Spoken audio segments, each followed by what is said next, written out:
Hey, Adam, you muted. Sorry, I was being extra polite listening in on that conversation earlier. Thank you so much for having me, Ben. Yeah, no, my pleasure. So you want to introduce yourself to the audience? Sure. Well, as it says right here on this wonderful StreamYard caption, my name is Adam Kokesh because Ben has his game together, and I don't know, he's probably going to get links to thefreedomline.com and adamversustheman.com on the description for this video. And I do a podcast Monday through Friday. I'm live 9 to 11 a.m. Pacific time, Adam versus the Man. It's a lot of fun covering current events, but also in a sort of news block, longer term digest format. So it's a great way of being able to keep up with current events and break out of the mainstream media 24-hour fear cycle, be afraid of this now kind of way of presenting current events. And I was in the Marine Corps, if you couldn't tell from the crayons in my teeth and the dumb look on my face. I volunteered to go to Iraq. I was in Fallujah in 2004. And that's what led me to join Iraq Veterans Against the War when I got out. And that was my start in full-time activism. And a big part of my process was realizing that it wasn't enough to be against this war or even the global war of terror or even militarism, but statism itself, the idea that authoritarianism or any kind of collective action somehow makes ethics irrelevant when it's done in the name of government. That's really the premise of ethical libertarianism that I subscribe to, as some would call it, voluntarism. And so I've been a civil disobedience activist of one kind or another since I got out of the Marines and moved to DC and ran away with the circus known as Iraq Veterans Against the War, ran for Congress as a Republican, but don't tell anybody. I was a lifetime member of the LP at the time, but I did that to get Ron Paul's endorsement and support running the Republican primary. And man, I got to say, I learned the hard way.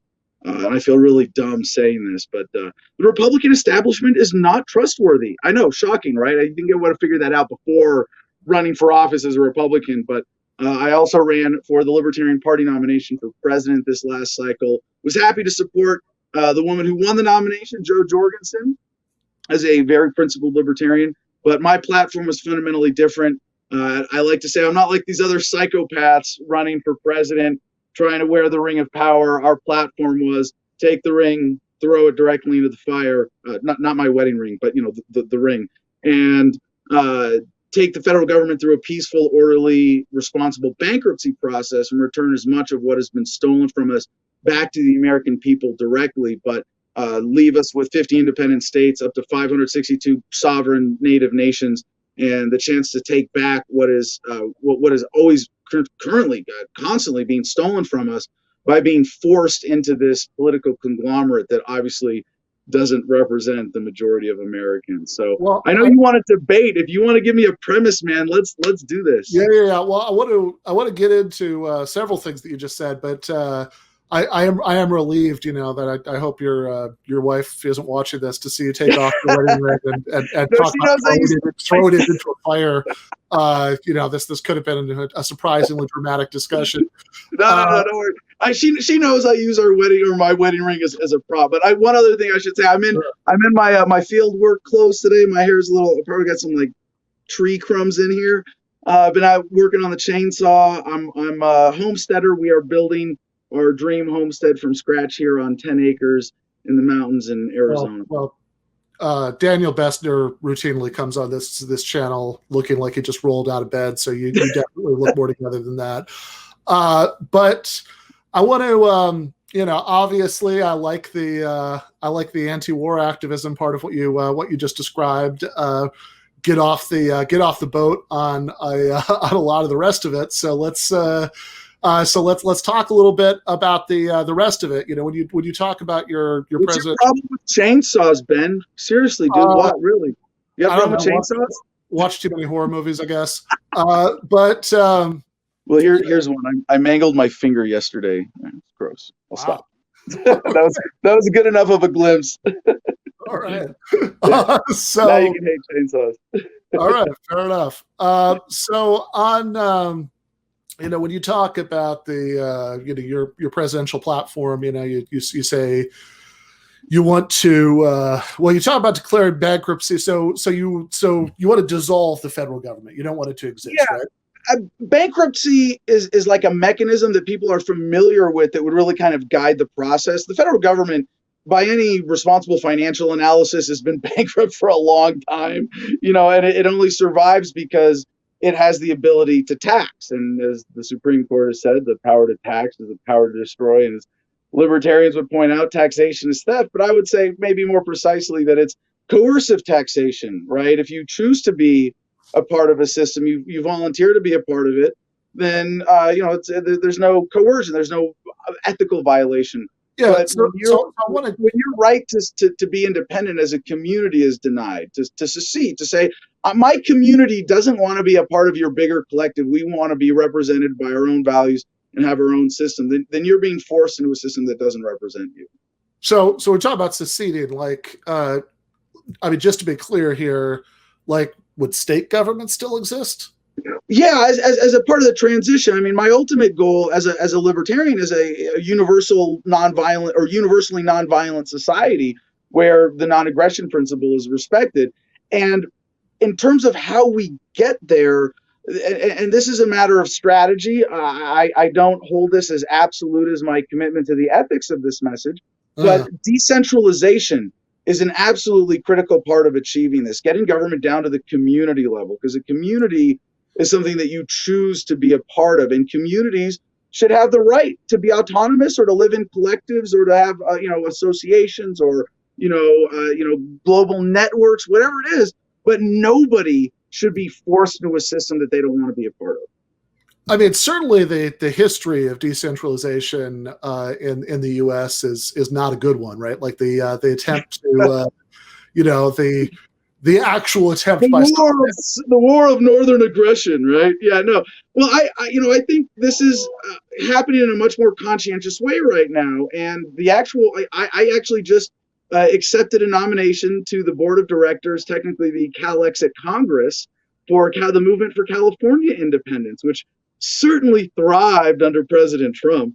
And California, I'm from California originally, born and raised Bay Area, went to college in Claremont near LA, and I see that there's a unique opportunity there where if California says, you know what, we're going to do this legally, we're going to do it peacefully with a commitment to nonviolence, and we're going to say that we are declaring our independence. I don't think it has to be like the Revolutionary War again. It doesn't have to be like the Civil War where there's a violent premise of slavery. It's simply, we want to peacefully create our own system. We want to peacefully secede from the Union. And I think the Texas independence movement is gaining momentum already under President Biden, but that there is a chance to say, reframe the whole paradigm of government globally with localization and decentralization of government and respect for community autonomy. That is, if California secedes, it could be the first domino in a major chain reaction that takes us to a whole other peaceful, decentralized society. Okay, so, but I mean, even after even after the Civil War, the history of assertions of states' rights in the United States is very bad, right? I'm fairly sure that there would, that if not for the federal government intervening with the Civil Rights Act, there would still be places in the United States where you'd see like whites only signs in restaurant windows. Yeah, I wouldn't try to argue history and say that this is like, has always been a perfect technique or resulted in nothing but good. But this is how America got here. And I would say this is why the drug war is ending right now, is because states said to the federal government, no, weed's legal here, and we're not going to help you enforce. And in some places, we're not even going to cooperate. We're going to resist this federal policy. And they're going to be, it's sort of like freedom itself has, good and bad elements to it. It's giving people that choice, is giving people the right to make mistakes as well. And there are a lot of things that, people are going to screw up in freedom. But if you really believe in human progress, you have to allow there to be experimentation. And when I'm curious about the link between freedom and decentralization, because I mean, I can certainly see in the in the drug war example, if the thing that's being resisted is itself a bad and authoritarian thing, then then resisting it increases human freedom. But right. I would certainly think that in those other examples, the federal government, stepping in to emancipate the slaves, to end Jim Crow in the South.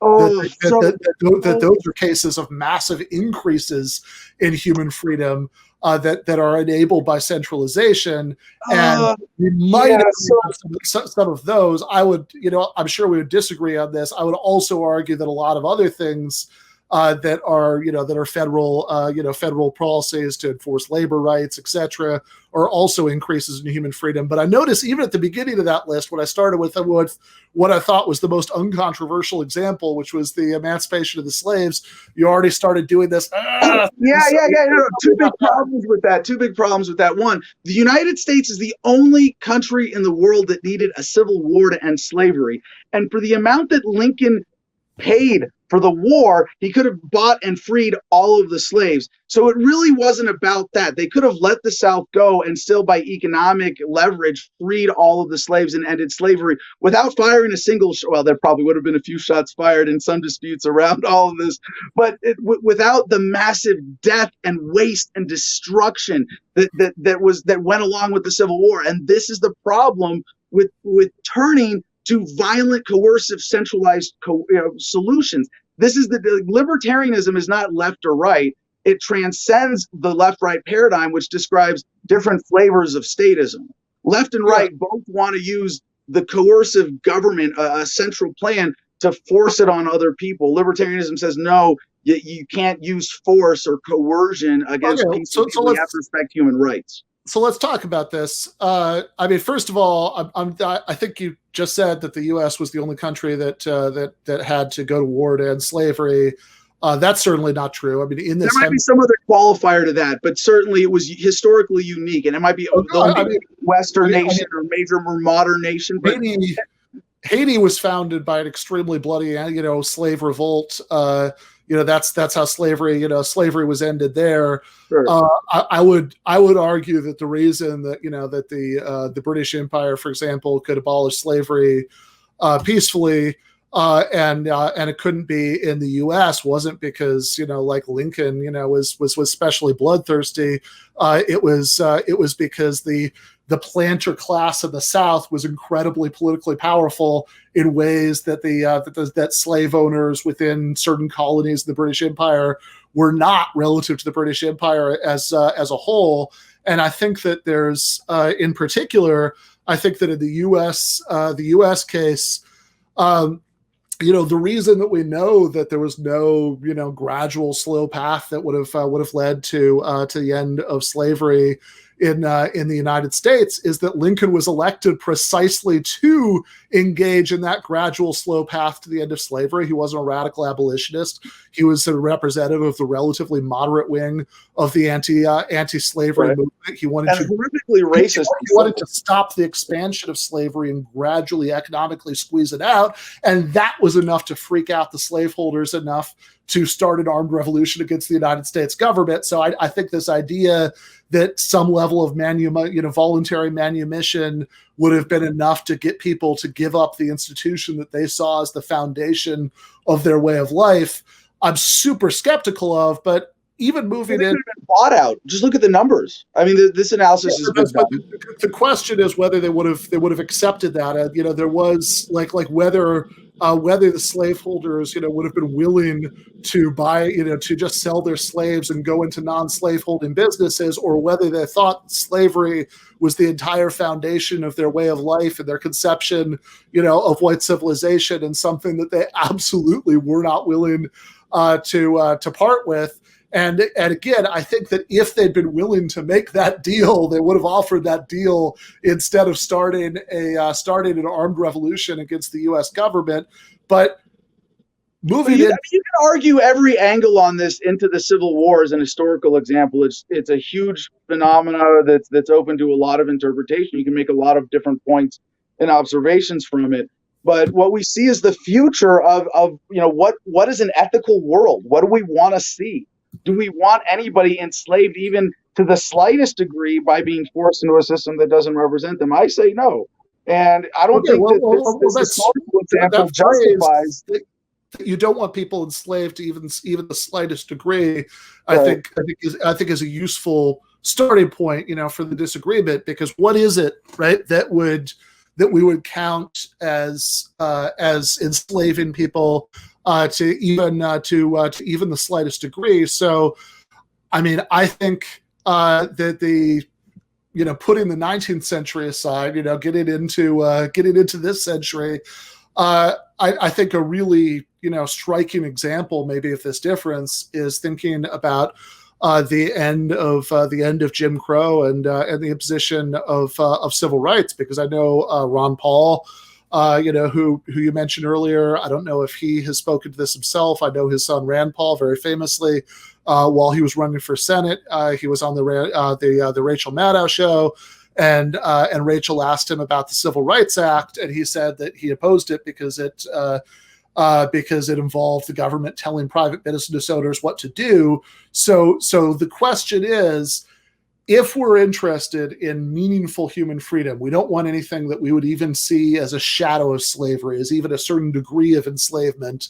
Is meaningful human freedom, should that primarily be understood in terms of the freedom of business owners to do whatever they want with the people under their power, like, spiders in a jar, or should that be understood in terms of the ability of ordinary people in practice to live their lives the way they want, which was considerably hindered by Black people in the South having to navigate through this system that discriminated against them and deprived them of various life outcomes in all sorts of ways? And you could say lots of that was done in a decentralized way, by the way, by governments, but a lot of it was done by the private sector. Those whites only signs in restaurant windows, were put there, by private business owners. And, what Rand Paul was objecting to in that instance was the government interfering with the freedom of those business owners to put them there.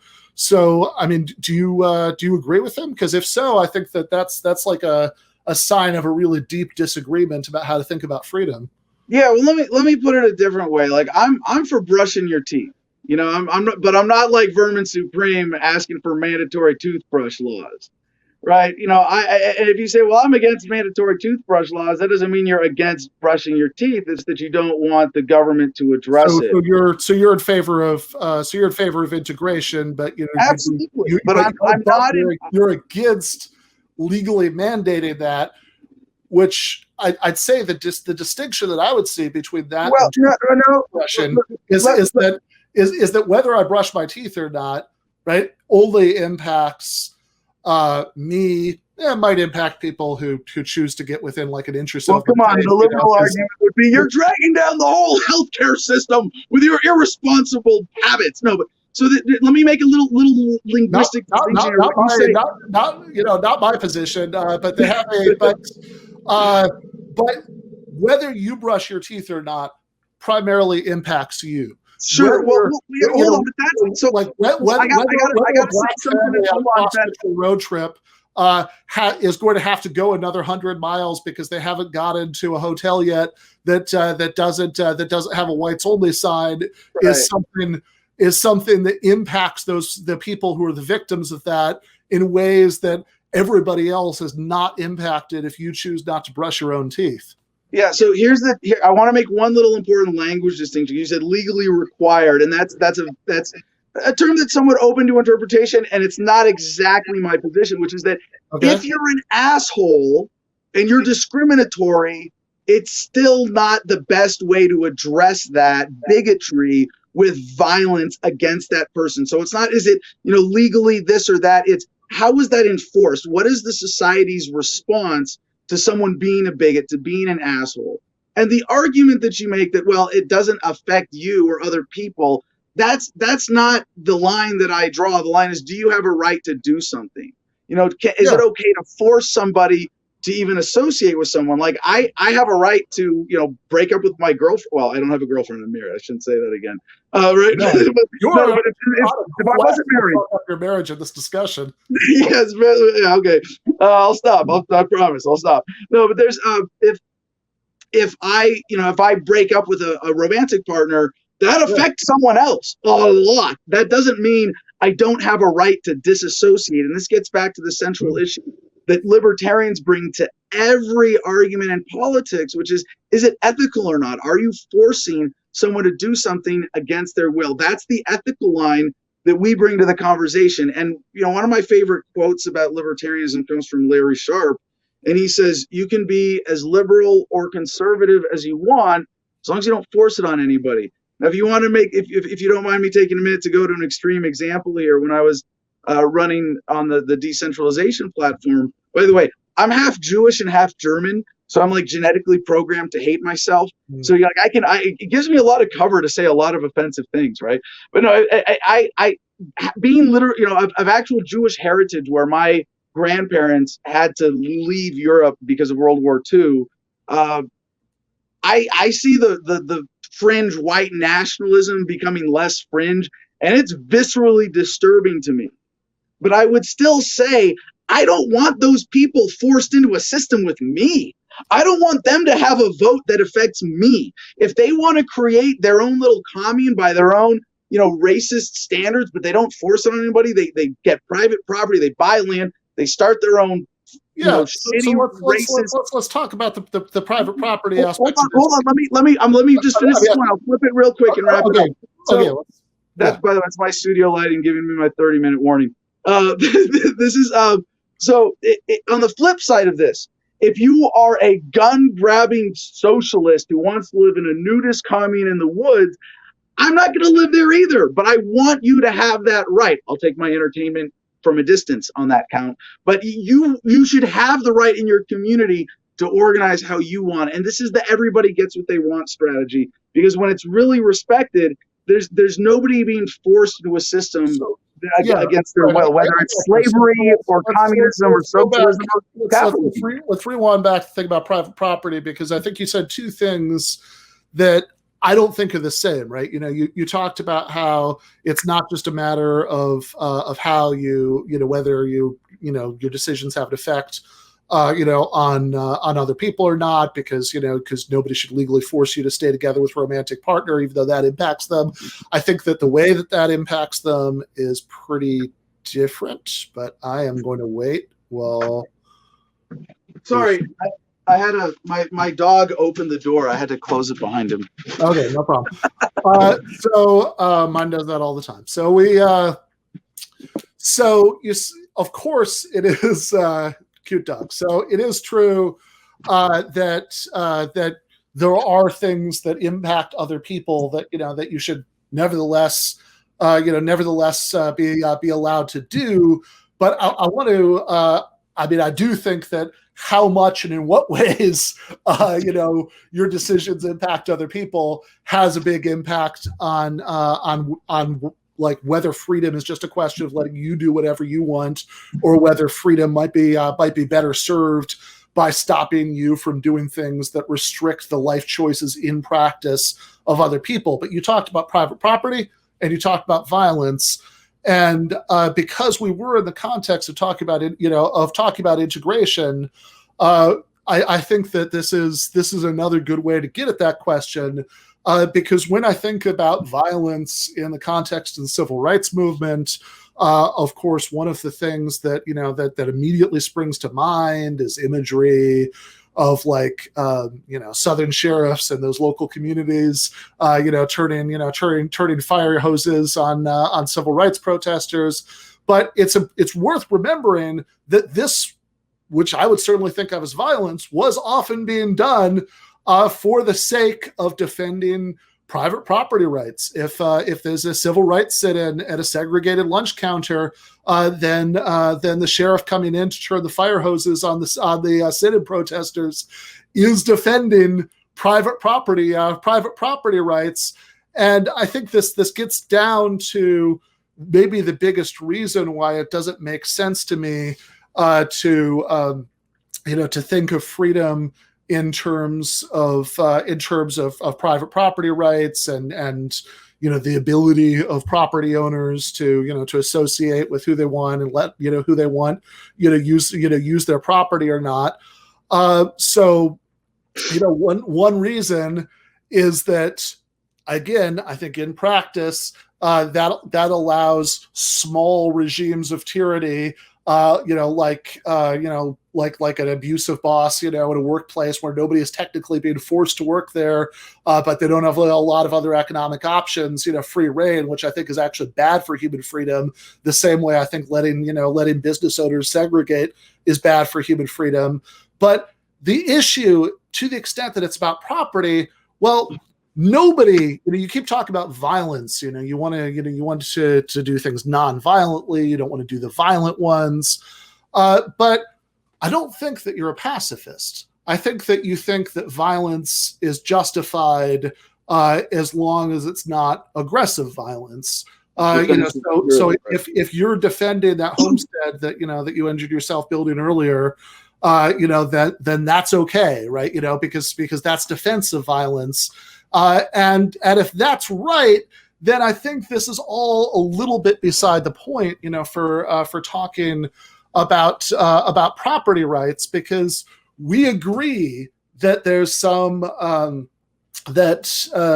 we agree that there are property arrangements that should be defended, sometimes if necessary, with violence.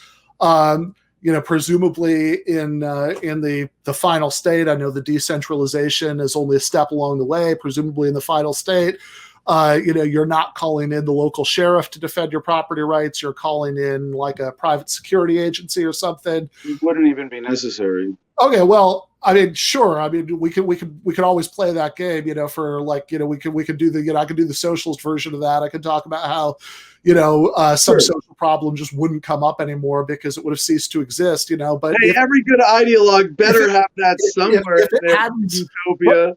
Yeah, but I think it's a little bit of an unhelpful cheat code. I think you should be prepared for the possibility that the problem will still come up. And this is the point, though, right? This is the point that if we agree that there are property arrangements that should be enforced if necessary, with violence, then we're not really disagreeing about violence and nonviolence. We're disagreeing about which property arrangements it's just to enforce. And I think that redistributive taxation or, nationalizing things so they can serve the public good, that those things are justifiable enforcement of what the just property arrangements are. You think that just letting people have whatever they get as a result of some free market process and then enforcing that against pesky civil rights protesters or, workers doing sit-in strikes like in the 1930s is justified. But it's not violence versus nonviolence. It's which property claims should be enforced. So first of all, the libertarian concept of ethics is based on the property claim of self-ownership, that you own yourself, that no one has a right to claim ownership over you or to use coercion against you, because that would be a violation of your self-ownership of your person, the fact that you're an independent consciousness in your own body. So I'm making the moral argument for freedom, that because you own yourself as a human being, this suggests an ethical system. Freedom is defined as what you have when no one is forcing their will on you. Forcing their will on you is an ethical violation because it violates your self-ownership. Your basic human right to own yourself is not respected if someone is using coercion over you. What you're making essentially as a counter to my moral argument, the ethical argument based on that premise that you own yourself as a free, beautiful, independent human being, is that the ends justify the means, that we can do unethical things. We can make coercion happen if it's done in the name of government, if it has better outcomes. Because you're suggesting a different property value or different, as you would say, property framework that denies an individual that self-ownership. But you also made a consequence. Hold on. You also made a consequentialist argument. I'm not making that argument. You made a huge consequentialist argument here about the. I'm saying. Well, let me address. No, you did. Hold on. Let me respond, because you did this in the sense of saying that you have to consider how your actions affect other people. So let me ask you a quick question, Ben. How many veterans does it take to screw in a light bulb? How many? You wouldn't know. You weren't there, man. All right. So now that I got that out of the way, you knew I was going to play the veterans card at some point here. Let me do it fully. Give me the chance. I'm going to connect it to this because your ends justify the means arguments that doesn't respect. It's not about the ends. No, but you're that. Let me finish. You're advocating for this system where you want to call it a property framework that allows you to violate that self-ownership ethics system that is the foundation. Here's the consequence. Here's the consequence. Because what you were saying is that an authority can tell someone in a local area what they can and cannot do based on an external standard. What do you think the premise of the whole global war on terror is? This is the whole thing, the concept of militarism, that an authority can use violence against peaceful people based on some alternative property framework to the ones that are to the one that is the foundation of libertarianism, has huge consequences. Because if you give into that idea that you can violate individual self-ownership. A few things that I think we should get into here. I want to start at the end. That saying that you should have some sort of ethical view other than the non-aggression principle is the basis of the war on terror. Sure, that's true, but in the same sort of uninterested way that I say, oh, Adam, you realize that the whole basis of the Confederate cause in the Civil War was a defense of private property rights. So it was a defense of illegitimate property. No. You want to talk about an illegitimate property framework? Slavery is an illegitimate property framework. I understand that you think those are illegitimate property rights, but I'm saying that you said, oh, look, you're talking about some sort of external authority enforcing something other than libertarian values. The war on terror is some sort of external authority enforcing some sort of non-libertarian values. Therefore, it's kind of the same thing. I could just as easily say, hey, libertarians are talking about property rights. Slaveholders are talking about property rights. Therefore, it's the same thing. It's not at all the same thing. You're talking about property rights. So you're talking about an alternative property framework. Libertarians are the only ones that say it's based on you own yourself. Slaveholders said we can use coercion against our slaves because we own them. You are saying governments can use coercion against their citizens. The point that they have, you're right, your libertarian conception of property rights is different from the slaveholders' conception of property rights, but I'm saying the same way it would be silly to conflate those. It's silly to conflate socialism and the war on terror on the basis that they're both not libertarian. Communism. We live in a communist country. We live in a communist country. You know that, right? You live in America? I don't know that, and neither do you, because knowledge implies truth, and that's not true. But I want to go back to how many planks of the Communist Manifesto are in effect by the federal government right now? You know? Well, you look it up. What you mean by the planks of the Communist Manifesto are the things one by like Marx, education, which is kind of fun because that's how we started the episode. But but those are immediate demands. Marx and Engels didn't think that having public education and a progressive income tax and all of those things were communism. Those were immediate reform demands right now. Communism is the maximum program. Those are the minimum program. You could equally well say, to go back to the subject that we keep touching on, that, look, Karl Marx was a passionate advocate of the abolition of slavery. So hey, we're a communist country because we fulfilled his demand to abolish slavery. It's silly. No, because we have the majority. I want to go back to the thing about consequentialism, because I think as a philosophy nerd, this is something that I can't let go. This thing about consequentialism. It's not the argument that I'm making. One, I don't want this to get lost. Has absolutely nothing to do with self-ownership. It's about ownership of external property. Those are two very different things. Two, it's not a consequentialist argument. So consequentialism says that actions are morally right or wrong to the extent and only to the extent that they bring about good consequences. So if you push the fat man onto the trolley track, to stop the runaway trolley and say that's okay if it saves 5 people. Nobody's talking about consequentialism here. Instead, I'm saying that given this deontological non-aggression principle that you're talking about, well, you violate the non-aggression principle if you aggress against other people and their property. But the problem is with that and their property, what does that mean? Well, it can't mean their legal property, or else taxation can't be theft, because legally a certain amount of the IRS is entitled to a certain amount of your income. It can't even mean the property that you happen to have right now, because then recovery of stolen property would be illegitimate. What it means is the property that you're morally entitled to have. That's the only thing that it can mean. And Right. my point is not a consequentialist point. It's, look, if you want to know what I think the ethical basis of this, it'd be John Rawls' theory of justice, which is a non-consequentialist theory. It's not a consequentialist point. It's a point that somebody who supports redistributive taxation, maybe even supports nationalization of some companies, can completely agree with this principle. We're just disagreeing about what kind of property people are morally entitled to, and say that people are morally entitled to control their own bodies, which certainly, right, but is very different from saying that people are morally entitled to control any particular given piece of property in the external world. You can have all the self-ownership that you want, and all your work is still ahead of you as far as finding a theory of why people are entitled to some particular piece of property in the external world. I know a standard libertarian argument is that, well, there are different versions of it. If you're the first person to see something, or you're the first person to use it, or if there's some chain of market transactions leading back to the first person to see it, or the first person to use it, or the first person to say dibs, or whatever it is, then you're entitled to that. But I think that's a pretty silly theory of just distribution of property.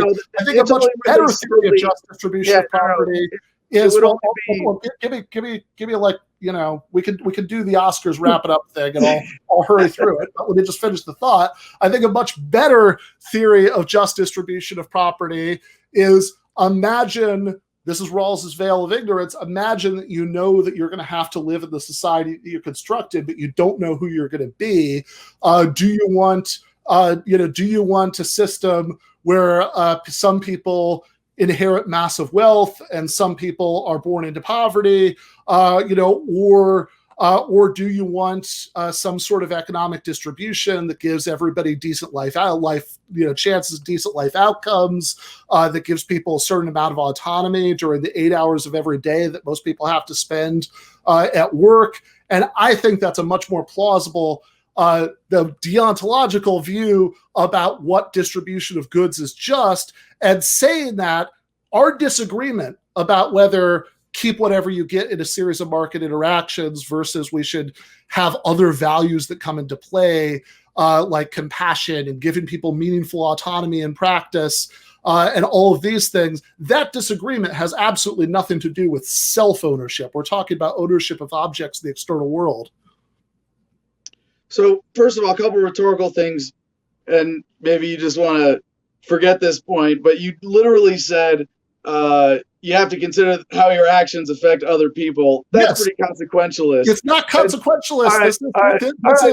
Hold on. There's nothing consequential. Saying that whether something is something that you should have total autonomy and control over or not, that part of that is decided by how whether this is a sphere that only impacts you or also impacts other people. That if I am not brushing my teeth in the privacy of my own home, that doesn't impact other people. If I own a factory and I put pollutants into the air, that does impact other people. If I own a huge business and pay people poverty wages, that impacts other people. And sure, there are going to be cases where things, impact other people, but it would cut too much into people's legitimate sphere of autonomy to regulate it, like your example about relationships, no doubt. But saying that isn't to say that justice is just about good and bad consequences. It's to say that other people should have a legitimate say in some things that affect them in ways that are much more important than other things. But that's, you could say that there are certain things that you're just not allowed to do to other people. And that's a totally non-consequentialist argument. All right. So I mean, it's your show, man. If you want to pick apart every little smarmy comment and deconstruct it, you can. But it's going to get pretty Okay, thank boring you. I here. appreciate that, So, Adam. That's very generous of you. Second rhetorical point here Okay, is that sure. you said it's. I can't wait to get back to the substantive points, but let's do the second rhetorical point. You said that it was a silly libertarian argument about property rights, and you listed some examples. Those are really straw man arguments. Okay, So the great. libertarian, Give me the non-straw man one. So the libertarian argument or foundation of property rights would be as you know in this conversation, and this might actually get to a more meaningful philosophical distinction here. I mean, if you really want to get to the heart, the foundation of our disagreement on premises here. So the two things would be, one, the Lockean concept of property rights, of that you own the product of your labor, you mix your labor with natural resources, you have a claim to it. And the second element of this is social consent to property. Property outside of your individual person, and even to some extent you could argue within that, is a matter of social consent. So, for example, like this is something I've experienced with the experience of homesteading. You know, I bought 10 acres. And I know that I can put up a fence around 10 acres, and that for what I want to do with it, this is a reasonable amount of land that I can claim that I'm going to use to raise a family, to have a business, to do some, you know, small scale agricultural stuff. And if I put up a fence around it, you know, I'm not going to shoot somebody just for wandering across my fence by accident, but I am going to say that this is my legitimate human right to claim a piece of the earth for my own use. But what constitutes that is a matter of social consent, because I can't put up a fence around 1 million acres and say, well, because I put up a fence around it, it's mine. No, that's what government does, right? You know, there has to be a social standard of what's an acceptable amount of your labor mixed with something that gives you a legitimate claim to it. Awesome. If you go with the first standard, the lock-in labor mixing standard, which, you know, I've got to say I have a very hard time taking seriously. It always reminds me of the thing that like little boys do where they spit on something and say it's mine now. That's where social consent, but social consent, if you go with that one, then we're really in business. Because if it's a matter of social consent, so what are we talking about here? Majority vote, everybody gets a veto. What's the standard? Market standard. What consent? What people are willing to respect? What people will acknowledge that you have a legitimate claim to? And if it's what they're willing to respect, then and certainly if it's what a majority is willing or unwilling to respect. Then I think the social consent standard is not going to get you the kind of robust deontological libertarianism that you want. It's going to get you in any situation where a majority of the public doesn't support the right of individuals to own businesses. You know, it's going to be in the doing away of that right. I mean, that can't possibly be. Let's go back. Sure, Ben. Let's go back to the practical application of this and what I'm proposing in decentralization of government. If you have two communities, you have community A and community B, and they're next to each other, and community A conquers community B by force and imposes a government on them, and now you have one community C that's A and B combined. Do the residents of that area that was community B, do they have a right to secede, or is it okay for the new government to force them to be a part of the collective? So the question is, do I believe in the right of like different regions or cities or states to secede from larger units of government? Right. I just want to get clear on that. And I think no, I don't think that there's any sort of absolute or general right to do that. I think that sometimes if they have a really good cause, that might be justified. But if there's there is such a thing as a just revolution. But if you're talking about something like the example that we started with, the southern states starting an armed revolution in order to preserve the institution of slavery, then hell no, they don't have a right to secede. I think that the victory of the Union Army and the Civil War was probably the greatest single expansion for human freedom and human dignity in all of history. So what gives you the right to do that? At what point do the ends justify the means? No.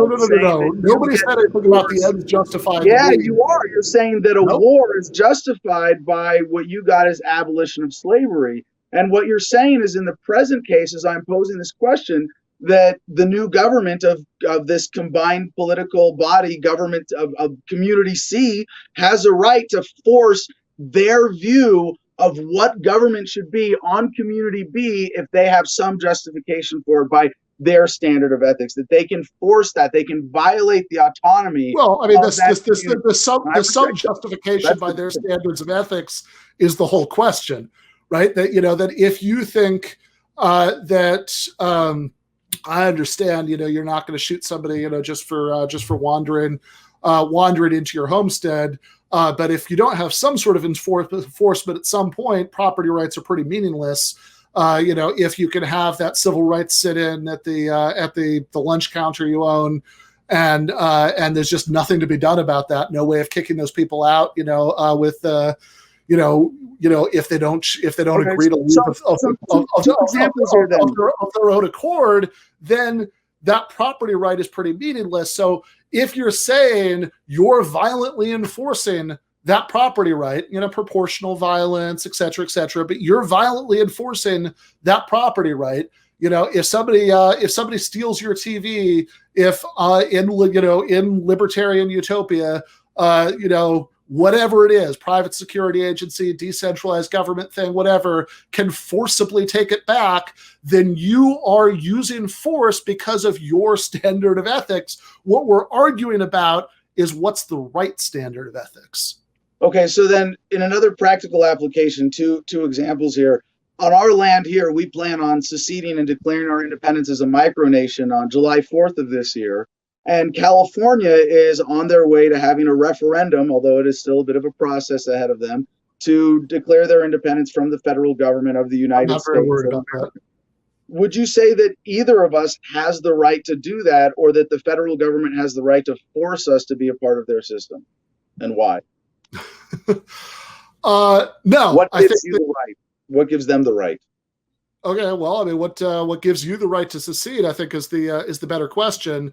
And they have and it can't be and presumably that's like if you're talking about like the southern states, like starting a shooting war against the U.S. government. We're talking about the use of violence, and that's something that should meet a heavy ethical burden. No.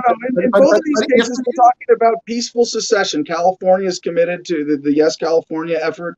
We're committed to nonviolence. Same thing here in the Garden of Freedom.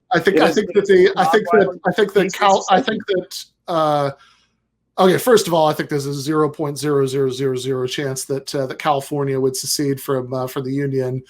Maybe I'll be proven wrong about that. Maybe you can come back on the show in a year or two and say, man, you were so wrong about that. But I will stake my claim. So I've got the clip. It's out there. Like if I'm wrong, it'll be more than a couple years before. It'll be a couple election cycles before we get to. Okay. What do you think? 2024, 2028? You want to stake a bet here? I would. Well, I'd make it a little more cautious. I mean, it's 2021. I would say by 2030. You will see some major significant movement manifest in at least a referendum on independence for California. But by what did you say a year? I missed it. By 2030, it might be 9 years. Okay, all right. It's a long process. Yeah. It'll be like episode 3000 or something. But we'll January 2031. You'll come back. And we can revisit that. Sure. And so I think that that concretely. If we have some taxes in place to give, to pay for healthcare and education and environmental enforcement, so people don't die of easily treatable diseases, etc. Then and you in Freetopia, like I think if you do that, Gardenia. What's that? Gardenia. Gardenia? Yeah. Okay. The Garden of Freedom. Gardenia for sure. Okay, so if I think the Gardenia Declaration of Independence, my prediction is no one will notice at first. But then if if there is a tax to pay for one of these things, which I would see as absolutely fundamental human rights that everybody should have, and you say that as the free state of Gardenia, since you're a citizen of the free state of Gardenia, you're not going to pay it. Then yes, I am in favor of that being enforced, and you'd have to be assessed various penalties, etc.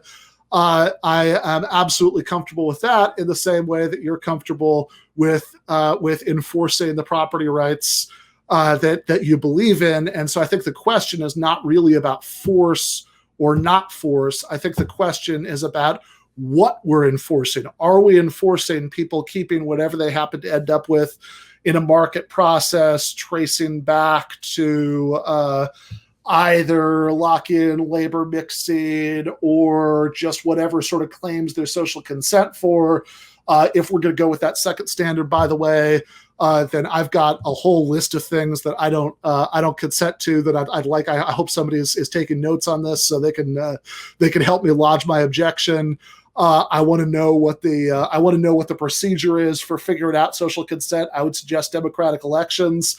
But in any case, that's majority forcing its will on the minority. Why do you hate minority rights? That's insane.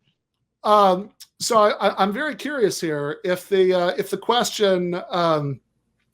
So again, I think what we're arguing about is whether to enforce the rights of people to keep whatever they end up with in a market process that allegedly traces back to one of these things, or whether what we should enforce is things like a right to healthcare, a right to education, a right to autonomy at the workplace.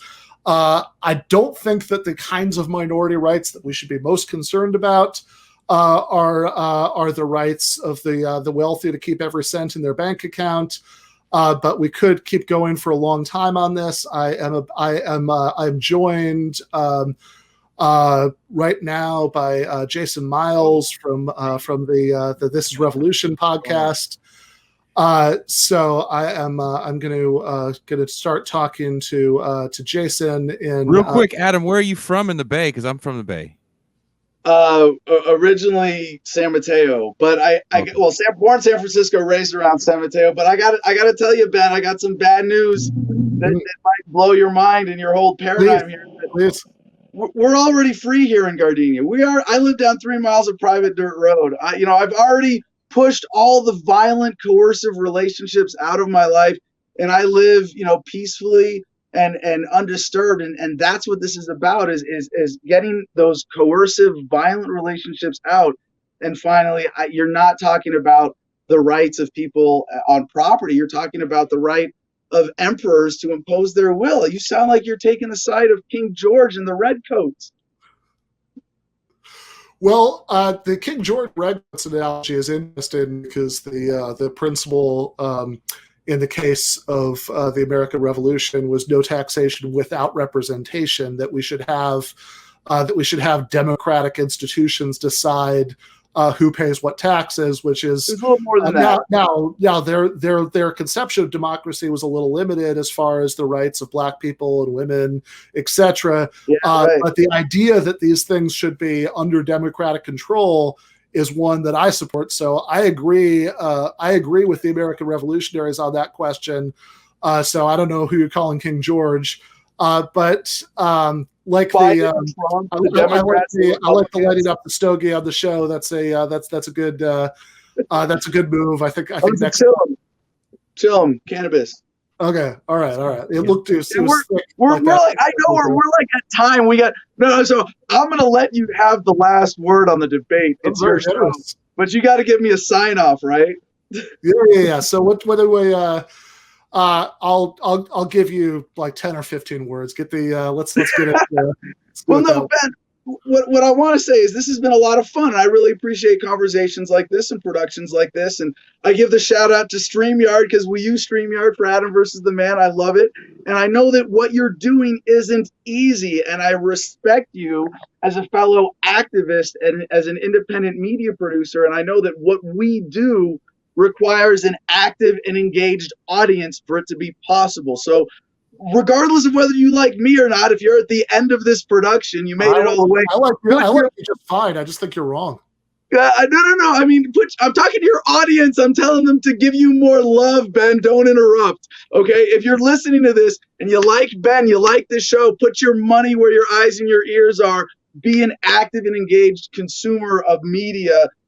Promote voices that are honest, that are engaging for the right reasons. And I want to say that what Ben is doing with this production is still, compared to the mainstream media at least, elevating the conversation around politics, around issues that matter to us. And if you're listening at the end of this production, it's because it matters to you. So support this show. And if you want to support me, thefreedomline.com, you get my book that I wrote, started writing when I was in jail for civil disobedience, for free in every digital format possible. If you want to tune in, I'm live for 2 hours a day, Monday through Friday, 9 to 11 Pacific at adamversustheman.com. And again, Ben and Jason, thank you for this opportunity, and to your audience for listening, and everybody who supports this production and makes this possible. All right. Appreciate that, Adam.